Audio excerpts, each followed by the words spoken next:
Hello everybody, welcome back for another video. Hope you're all doing well and that you're all having a great day. To start things off, international remittance giant MoneyGram says its integration with Ripple's XRP powered cross-border payment platform known as XRapid is now live. In a new earnings call, MoneyGram CEO Alex Holm revealed the company launched XRapid this week, confirming the technology can settle payments in a matter of seconds. He said, and I do quote, "I am so excited to announce today that MoneyGram is now live and transacting on the Ripple XRapid platform. We started executing trades earlier this week and all signs point to this being a tremendously beneficial relationship for all parties involved. We are literally settling currencies in seconds. And to quote my friend Larry, this is really cool," end quote. MoneyGram has not confirmed whether it has started using XRapid to settle transactions on its customers' behalf or in which of its 200 countries it plans to use the technology. Holmes says the company's partnership with Ripple will help and improve the company's ability to move money around the world, and it's not done exploring how crypto and distributed ledger technology can help the company get the edge on its competitors.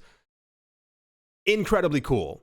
News like this should be on mainstream. Like, you have to understand that XRP isn't that old. You have a company that I don't want to call MoneyGram old, but it's a company that wasn't as efficient, there we go, as it could have possibly been. And the fact that we have major companies around the world who are now integrating cryptocurrencies into their platforms is incredibly large. Once again, whether you like XRP or not, you have to admit this is kind of cool that someone somewhere created a cryptocurrency and that a major company who has not even partnered, they work in 200 countries, that they're using a cryptocurrency to send value back and forth around the world. It's incredibly huge. Here's the actual information on their website.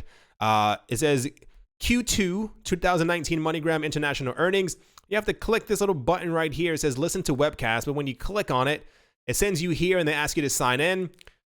Wasn't in the mood to sign in, but if you are definitely in the mood to hear this, I'm pretty sure you can definitely find it yourself pretty easily.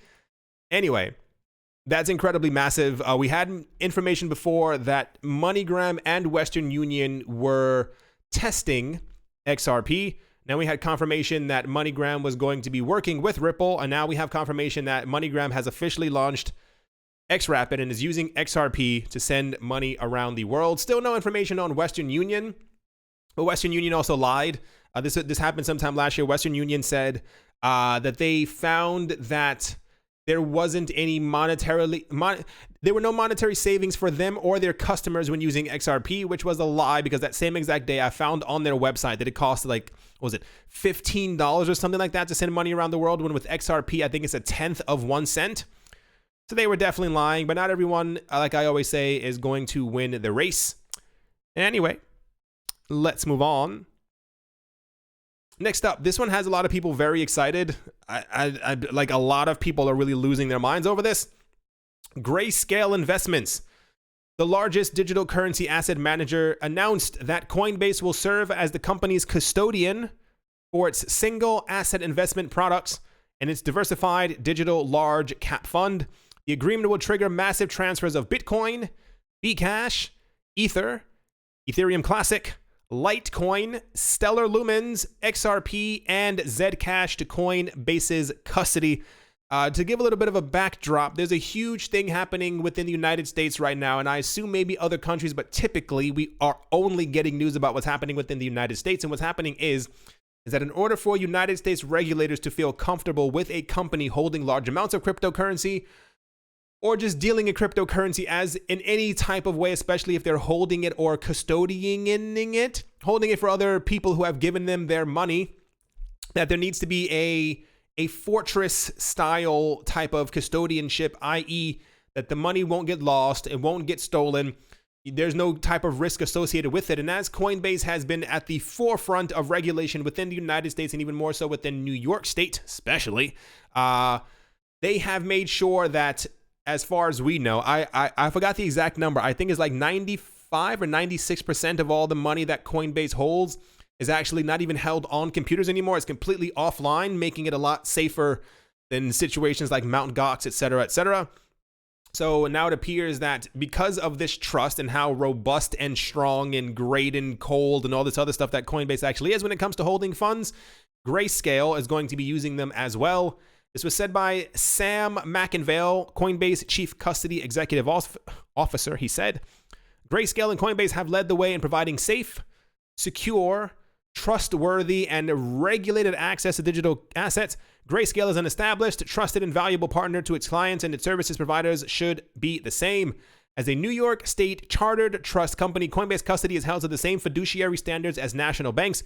We also offer some of the broadest and deepest insurance coverage in the crypto industry. So, for those of you who don't know why this is very big news, is that we had information last year that Grayscale is actually they own 1% of all Bitcoin that's out there. And if you've been paying attention to the other videos, there's not exactly a lot of Bitcoin left out there to actually own. So it's widely believed, speculatively crunching the numbers, that maybe there are anywhere between 1 to 2 million Bitcoin actually left around in circulation.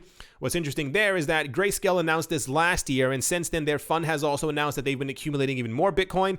We also had the other company in Switzerland who said that they are have in their possession in a mountain somewhere. That's not a joke either. I think around 6 or 7% of all the Bitcoin that's actually that's ever been created.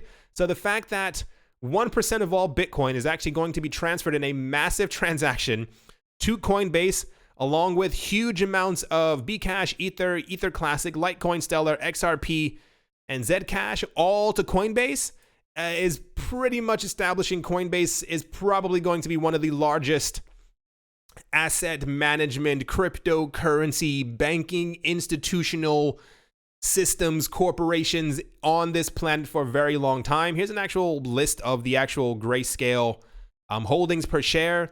And even more so, I think we also had news a couple of days ago that Grayscale's stock, tongue twister, has actually gone up, I think, over like 300% as well over the last couple of months, simply because of how well they're doing. That's the nicest way of kind of saying it. So like I said, a lot of people were losing their minds. People were talking about this all day on Twitter.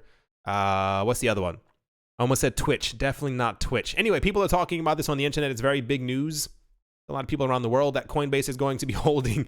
I can only imagine how much Bitcoin currently rests or resides on Coinbase's platform, because I think we also just had news as well. I think Coinbase has like 50 million users around the world, so one can only assume they're also holding large, vast amounts of other cryptocurrencies as well. And yeah, without further ado, let's move on. Next up, while Bitcoin and Ethereum enthusiasts might not always get along, that's an understatement, one enterprising gaming startup is attempting to bring the two cryptocurrencies closer together. Blockade Games announced on the 31st of July that it had successfully bridged the two networks by sending a Bitcoin Lightning transaction in such a way that it can cause an Ethereum smart contract to run it. The company has run its code on the Rinkeby testnet and plans to deploy it on the mainnet in the next couple of weeks. Blockade Games CTO Ben Hydron told, that's a cool name, Hydron told CoinDesk all of these tests feed into plans to add Lightning Network support to Neon District, its upcoming role-playing game built on top of Ethereum.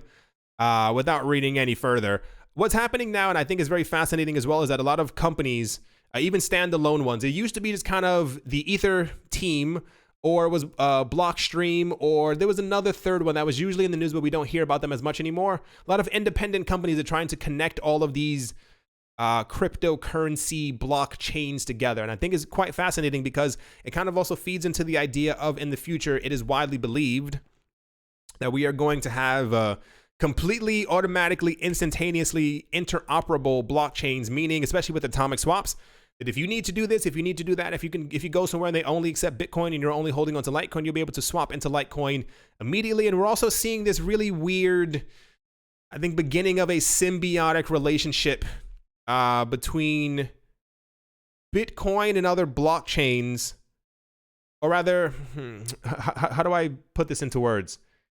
Like a couple of days ago, I'm pretty sure I read something that there are coders or developers who are calling for Bitcoin to start running, or running portions of transactions or something like that on top of Ethereum, on top of the XRP ledger and something else to kind of like also have another channel to be able to speed up Bitcoin transactions so that it doesn't simply rely on Liquid and on the Lightning Network.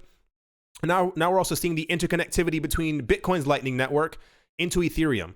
Very, very fascinating to see exactly how this is going to end up going, especially because we've seen thus far that Ethereum should have had updates that they do not yet have. And therefore, I assume this is another way to figure out how to speed up Ethereum and have very low cost transactions. Because I think that a transaction on the Lightning Network is around 1 Satoshi.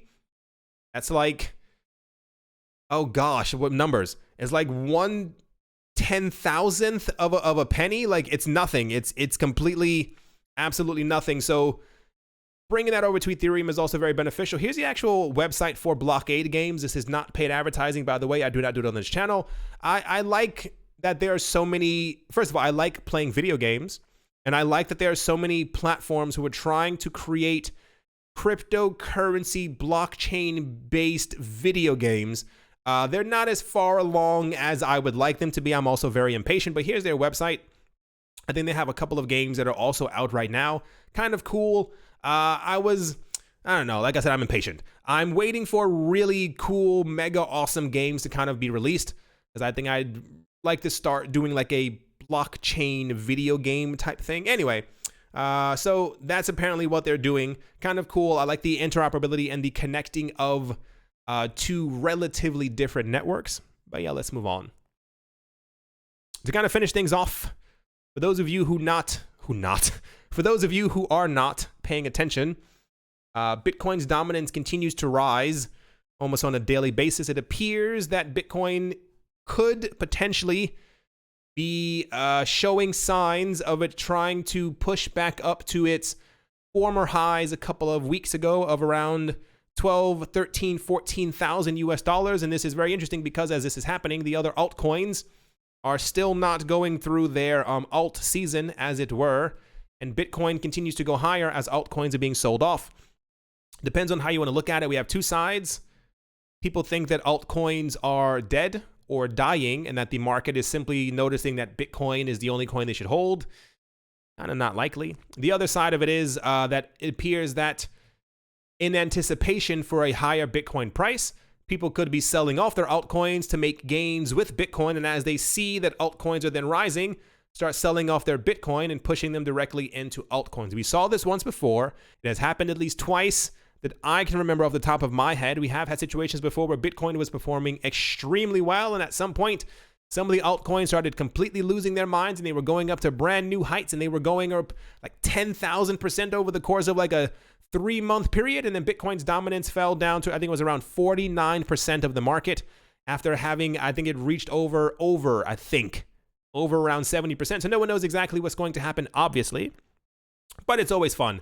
I think either way, if you've hedged your bets correctly, you should be fine. I mean, if Bitcoin goes up to the stratosphere and altcoins dying, then you should have hedged correctly, meaning you should probably have a portfolio that is relatively even sized, so that if altcoins don't do well and Bitcoin skyrockets, you still make a lot of money.